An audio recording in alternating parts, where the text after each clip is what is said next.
Salut à vous, aujourd'hui je vous propose une vidéo unboxing.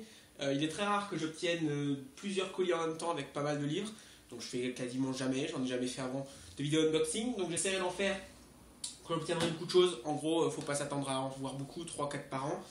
J'ai une commande de VO avec 15 singles VO qui devra arriver d'ici un mois. Ce sera intéressant de faire une petite vidéo dessus pour un peu voir les covers, etc. Mais ici j'ai reçu donc deux colis qui seront un peu le matériau que je vais utiliser pour les prochaines émissions. Et je vous propose de découvrir ça tout de suite avec le petit colis ici qui est sans doute celui avec le plus de livres.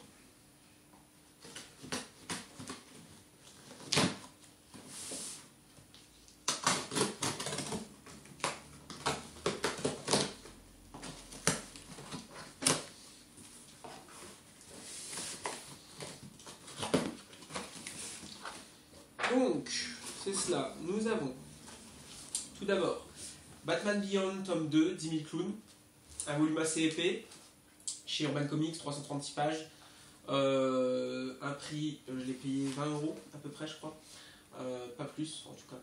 Donc la couverture intéressante, j'ai entendu de bons retours, dont de Yanda, sur ce livre, donc je le lirai, puis j'en parlerai un peu dans le prochain Comic Eater Showcase, si je l'ai lu, ou dans le second, si je ne l'ai pas encore lu. Ensuite, l'Uncanny X-Force en Deluxe chez Panini, de Rick Remender, Jérôme Opeña et Sadrivic, avec la couverture de notre ami Clayton Crane, même si c'est pas lui qui fait les dessins dedans, c'est je pense un choix marketing. Donc là on est sur du Deluxe, donc 29 €, il n'est pas très épais, c'est un petit Deluxe, et qui d'ailleurs a, je vais ouvrir, mais il y a l'air de ne pas y avoir de jaquette. Hop. Non, il n'y a pas de jaquette. Donc c'est les Deluxe sans jaquette. Donc moi j'aime bien quand c'est sans jaquette. L'arrière est bon, mais le devant est un peu je sais pas, il y a un petit effet brillant que j'aime pas trop. Du coup on croirait qu'il y a une jaquette. Je suis pas fan du coup pour le coup que ce soit sans jaquette. Le dos est bien, il est bien cartonné correctement, comme celui que j'ai sur Spider-Man, mais 36 façons de mourir. Mais là non. Donc voilà, volume 1, donc je suppose qu'il y aura un volume 2. Catwoman Eternal, tome 1, donc la reine du crime. C'est la suite de la série Catwoman, mais qui a été relaunchée chez Urban Comics pour marquer la différence entre la série Catwoman de base, qui n'a pas très bien marché, hormis le premier volume, car elle a eu de mauvais retours. Je sais que moi, c'est vrai que l'histoire est mauvaise. Après, rien que pour les dessins de Rafa Sandoval sur la suite, sur les derniers tomes, je pense que ça vaut le coup de les acheter si vous êtes fan du style. Donc là, c'est Geneviève Valentine et Gary Brown qui prennent la relève. Le livre est un peu abîmé là-haut. Bon, ça, j'ai pas le choix. C'est Amazon, ils envoient plusieurs livres en même temps. Le Deluxe aussi est un peu abîmé sur le coin en bas. Mais quand on n'a pas de comic shop à côté de chez soi ou de grande surface où on le trouve, et ben, on doit commander sur internet et c'est comme ça. Et enfin, All New X-Men tome 4, qui est très épais lui, et qui contient l'event, le crossover Battle of the Atom. J'avais déjà une partie, la deuxième moitié de Battle of the Atom en kiosque, dans les kiosques X-Men. Mais j'avais envie d'avoir ce gros volume qui reprend tout, sachant qu'il y a quand même des beaux dessins et que j'avais pas tout. J'avais pas par exemple la partie dessinée par Stuart Timonen et celle par il y en a une autre que je n'avais pas. Chris Bacalo j'avais. Et voilà, j'aime beaucoup la couverture. Alors j'ai pas les tomes 1, 2, 3 parce que j'avais acheté les tomes en kiosque X-Men. J'ai les volumes 1 à 12 je crois des X-Men, donc en fait ça me servait à rien d'avoir un doublon. En tout cas dans l'immédiat, je verrai plus tard si je veux racheter, mais voilà. Donc c'est All New X-Men, tome 4, avec une couverture d'Arthur Adams. Donc ça peut être sympa, peut-être à la PCE, d'emmener ce bouquin et de le faire dédicacer par Arthur Adams pour la couverture. On passe au second colis, un peu plus grand. Je suppose. J'attends 2 colis avec des livres, il m'en manque un. Il y en a un avec un manga et l'autre avec un comics. À moins qu'ils aient tout mis dans le même, je ne pense pas car c'est 2 commandes différentes. C'est le comics. Ah bah si, ils ont tout mis dans le même. Impeccable. Donc je vais vous parler un peu de manga du coup. Donc nous avons l'Attaque des Titans, Volume 1 en édition colossale. Donc l'édition colossale, en fait, c'est en référence à ce personnage qui est un titan qu'on appelle colossal. Il reprend 3 volumes du manga normal. Il est en format souple, format très grand. Regardez, on est en format comics, format de luxe. Donc je ne l'avais pas encore acheté, j'ai vu l'animé, mais j'avais pas encore lu le manga, à part les scans qui sortent chaque semaine, les nouveaux scans. Mais j'avais l'intention de l'acheter. Donc j'ai hésité entre l'édition France Loisir, qui est en édition double, qui revient pas cher, mais format normal. Et quand j'ai vu cette édition colossale, je me suis dit, il me la faut. Je vous montre du coup les planches. Les planches, du coup, ça rend très bien. Le papier est du papier assez épais. Il n'est pas glacé, mais presque. Ça me fait penser, j'ai un compendium de Walking Dead en VO. C'est le même principe.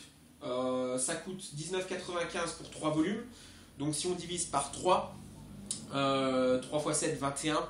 Ça coûte moins que 7 euros, hein, les volumes single. Donc ça revient au même prix. C'est pas plus cher, c'est pas moins cher, parce que c'est grand. Et c'est chez Pika Édition. Je prendrai peut-être quand même l'édition en double chez France Loisir également, parce que souvent il y a des promos, donc ça peut être sympa. J'ai trouvé l'autre jour des Naruto. J'ai obtenu 4 doubles volumes Naruto, soit 8 Naruto pour... c'était 2 euros chacun en fait le Naruto, donc ça vaut rien quoi. Donc c'était super. Voilà, donc ça c'est un manga, l'Attaque des Titans, et j'en parlerai peut-être dans une émission également. Et on termine avec le gros truc que j'attendais, et il est magnifique. C'est l'Absolute Infinity. Il est beau.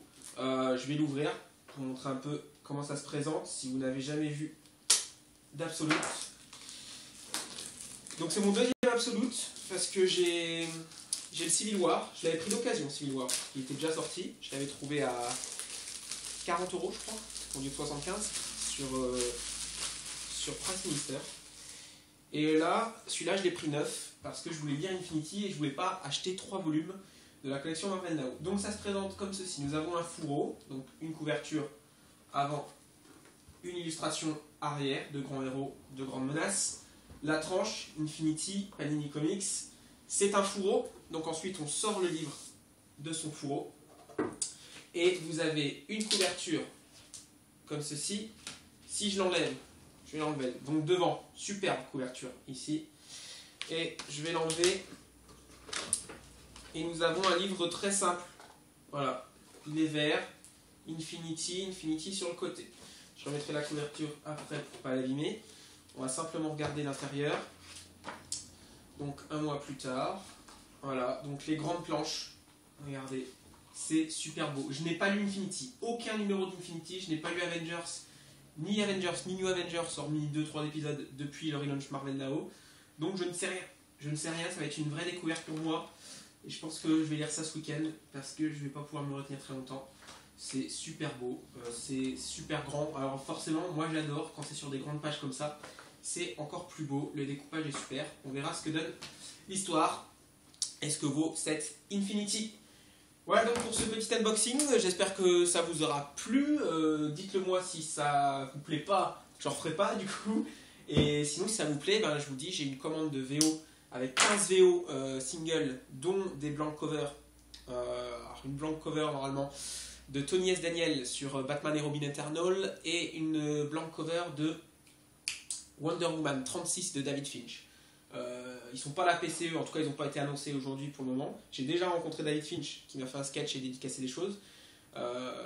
J'ai déjà vu Humberto Ramos, il y avait une blank cover du Amazing Spider-Man 1 mais qui était à 10 euros, donc ça me plaît pas parce que voilà, j'ai les singles, faut que globalement ça me coûte moins cher qu'en France, sinon ça sert à rien. Donc les singles, je vous montrerai un petit peu ce que j'ai acheté et ils sont là pour la plupart au prix de 2,80 € en état neuf.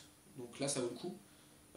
J'ai pris les Deathstroke par exemple, de Tony S. Daniel, parce que je suis un grand fan de Tony S. Daniel, plein de Deathstroke à 2,80 €, les Blank Converse sont à 3 € et quelques, donc c'est super. Donc voilà, d'ici là portez-vous bien et je vous dis à bientôt pour de nouvelles aventures et de nouvelles émissions. Ciao.